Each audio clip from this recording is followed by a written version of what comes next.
Balloon 11-2 The gas balloon.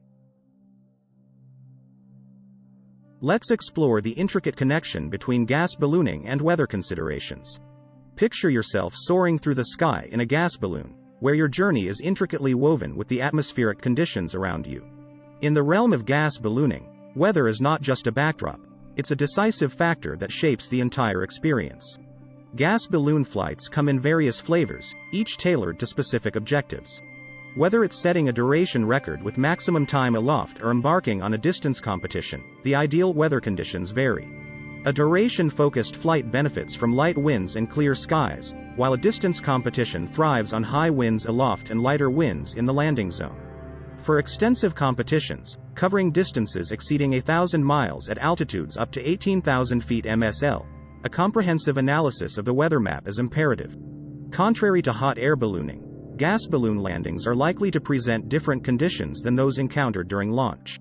Throughout the flight, various weather patterns such as precipitation, snow, icing, thunderstorms, lightning, high winds, mountain winds, unstable air, and convective currents may unfold.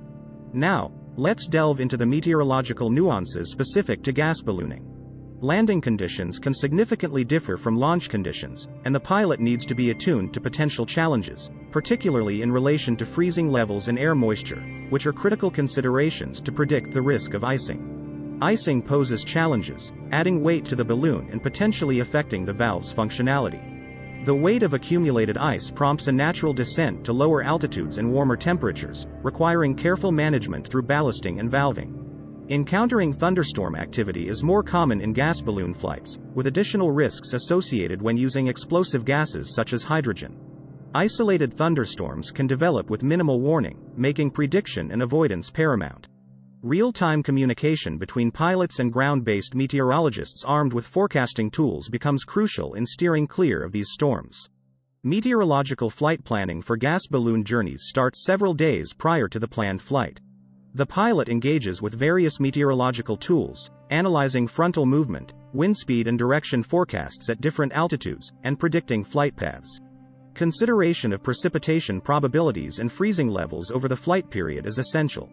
Professional meteorological expertise is often enlisted for serious competitions, adding a valuable layer to the pre-flight preparations. Now, let's explore an intriguing aspect of gas ballooning: flying in inversions. Proper utilization of atmospheric temperature inversions during gas balloon flights can enhance flight stability and conserve ballast. Inversions, marked by temperature increases with altitude within a specific range, contribute to stable flying conditions. The phenomenon of stability comes into play, gently correcting the balloon's altitude as it ascends or descends. Understanding these weather intricacies is akin to becoming a weather detective in the skies, where each element contributes to the dynamic narrative of a gas balloon journey. Stepping into the world of gas ballooning involves understanding rules that guide pilots. For those already holding a hot air rating, moving to gas balloons means removing the "with airborne heater" limitation on their certificates.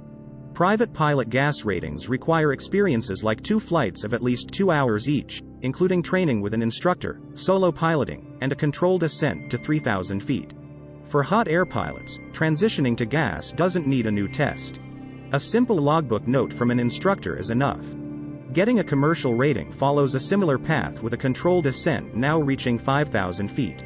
Regulations expand to cover night flights, where pilots must do 3 takeoffs and landings within 90 days in the dark to stay current. Various rules cover aircraft lights, oxygen use, and transponders, ensuring safe gas ballooning practices. Moving to planning, pilots decide on objectives like training or pleasure, plan flight details, and consider weather, altitude, and landing spots. Fixed dates need a weather check 3 days before, while flexible dates demand continuous weather monitoring. Preparation involves making equipment lists, calculating weight and ballast, confirming launch site permissions, and ensuring gas and chase crew availability. A schedule is sent to the crew, and all equipment is checked before assembling. The climax is the launch, a choreographed spectacle. The site is checked, debris cleared, and the balloon laid out per the manual. After a briefing and crowd control measures, gas flow begins. The balloon takes shape, and a slow start allows final checks. The hands-off command marks the ascent, ending the journey of rules, planning, and execution. As the day of the gas balloon launch arrives, Meticulous steps are taken in preparing for the event. All equipment is transported to the launch site, and a thorough site walk-around is conducted to clear debris and ensure a smooth inflation process. The layout and assembly process follow the guidelines provided in the balloon's flight manual, with variations based on the balloon type. For quick-fill balloons, the layout is downwind, resembling the approach for hot air balloons. A crew briefing is essential, designating a crew chief to oversee operations and emphasizing safety protocols, especially for new crew members. Gas balloon launches naturally attract onlookers, requiring some form of crowd control. The visual illustrates a gas balloon launch at Fiesta Park, Albuquerque, New Mexico, during America's Challenge. The launch preparation involves securing a launch restraint and adding extra inflation ballast to the gondola, weighing several hundred pounds more than the eventual payload. The beginning of gas flow is a crucial moment, with a slow initial flow allowing a final check of cable routings and crew positions. Surface weather conditions dictate the flow rate, especially critical for quick-fill systems susceptible to twisting in wind gusts. The envelope's transition from a flaccid, concave shape to a filled, convex shape enhances its stability against wind gusts. The inflation process differs for netted balloon envelopes, resembling a sphere rising from the ground, presenting a convex shape to the wind. After inflation, an additional step is required to install the basket and attach it to the load lines coming down from the net. A general rule of thumb advises minimizing the time taken to complete the fill, particularly in windy conditions. The actual launch begins with a checklist to confirm all necessary equipment and pilots are on board. A launch master, typically an experienced gas balloonist, oversees the removal of excess inflation ballast until the system achieves neutral buoyancy. The desired ascent rate guides the removal of additional ballast to attain positive buoyancy. The launch master directs the crew to allow the balloon to rise incrementally to test buoyancy before the final release command, hands off. The visual captures a gas balloon ascending into the sky shortly after the weigh-off procedure.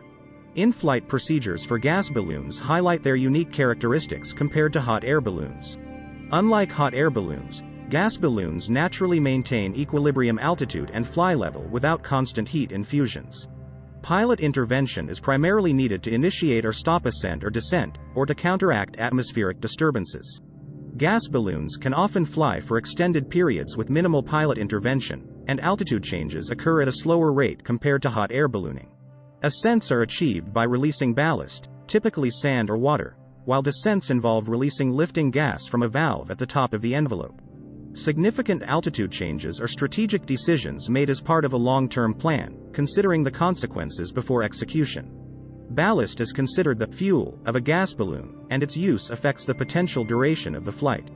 Using large amounts of ballast for a major ascent shortens the overall flight duration.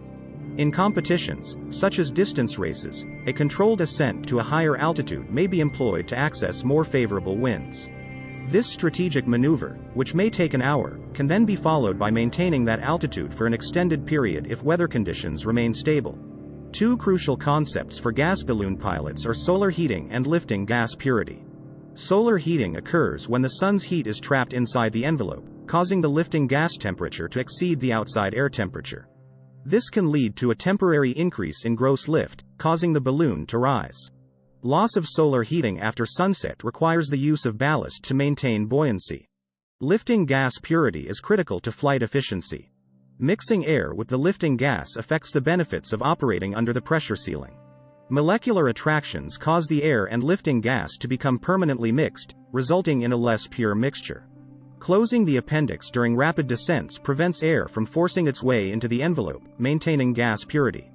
Opening the appendix during rapid or prolonged ascents near the pressure ceiling is essential, as ascent above the pressure ceiling with a closed appendix could lead to envelope rupture due to increased internal pressure on the fabric.